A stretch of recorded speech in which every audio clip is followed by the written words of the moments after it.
നേരം വെളുക്കെ ഇങ്ങോട്ടേക്കാണെന്നല്ല, നമ്മൾ മലരിക്കല് ആമ്പൽപ്പാടം കാണാൻ വേണ്ടിയിട്ട് പോവാണ് കേട്ടോ. കഴിഞ്ഞ വർഷവും ഞാൻ ഇവിടെ തന്നെ വന്നിട്ടുണ്ടായിരുന്നു, പക്ഷെ എൻ്റെ ഉമ്മാനെ ഇവിടെ കൊണ്ടുവന്നിട്ടുണ്ടായിരുന്നില്ല കേട്ടോ.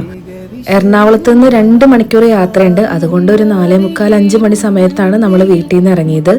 ചെറിയൊരു മഴക്കോളൊക്കെ കണ്ടെങ്കിലും മഴയൊന്നും പെയ്യാതെ തന്നെ നമുക്ക് ആമ്പൽപ്പാടം കാണാൻ വേണ്ടിയിട്ട് പറ്റിയിട്ടുണ്ടായിരുന്നു. ഒരുപാട് ഫോട്ടോഷൂട്ടും കാര്യങ്ങളും നടക്കുന്നുണ്ടായിരുന്നു കേട്ടോ. പ്രത്യേകിച്ച് ഓണം വരുന്ന ഈ സീസൺ ആയതുകൊണ്ട് തന്നെ ഒരുപാട് പേര് സെറ്റ് മുണ്ടൊക്കെ എടുത്ത് വീഡിയോസും ഫോട്ടോസൊക്കെ എടുക്കുന്നുണ്ടായിരുന്നു. ഇതൊരു കല്യാണത്തിന്റെ സേവ് ദ ഡേറ്റിന്റെ ഷൂട്ടാണ് കേട്ടോ. അങ്ങനെ കുറേ നേരം വീഡിയോ ഒക്കെ എടുത്തു. പിന്നെ നമ്മളും കുറേ ഫോട്ടോസും വീഡിയോസും എല്ലാം എടുത്തു. ആമ്പലിന്റെ ഈ ഒരു സീസൺ കഴിഞ്ഞിട്ടുണ്ടെങ്കിൽ ഇവിടെ നെൽകൃഷിയാണ് കേട്ടോ. 750 ഏക്കറോളമാണ് ഇതിങ്ങനെ കിടക്കുന്നത്. കാണാനും നല്ല ഭംഗിയാണ്. അത്യാവശ്യം ടൂറിസവും ഇവിടെ നടക്കുന്നുണ്ട്.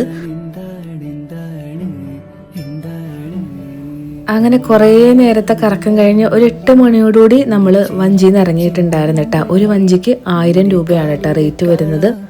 അതിന്റെ തൊട്ടടുത്തായിട്ട് തന്നെ പുതിയൊരു റെസ്റ്റോറന്റ് സ്റ്റാർട്ട് ചെയ്തിട്ടുണ്ടെന്ന് പറഞ്ഞിട്ടുണ്ടായിരുന്നു. അങ്ങനെ അവിടെ കയറി ദോശയും അതേപോലെ ഡക്ക് റോസ്റ്റും വെള്ളയപ്പവും എല്ലാം ഓർഡർ ചെയ്ത് ബ്രേക്ക്ഫാസ്റ്റ് ഒക്കെ കഴിഞ്ഞ് നമ്മൾ വീട്ടിലേക്ക് പോയി. ഇങ്ങോട്ടേക്ക് നല്ല സ്പീഡിന് എത്തിയിട്ടുണ്ടായിരുന്നു, പക്ഷെ അങ്ങോട്ടേക്ക് നമുക്ക് നല്ല ബ്ലോക്ക് കിട്ടിയിട്ടുണ്ടായിരുന്നു കേട്ടോ. ഉച്ചയ്ക്ക് ഒരു 1 മണിയോടുകൂടിയാണ് നമ്മൾ വീട്ടിലെത്തിയത്. അപ്പോൾ ഇന്നത്തെ വീഡിയോ അത്രയൊക്കെ ഉള്ളൂ. നാളെ കാണാം.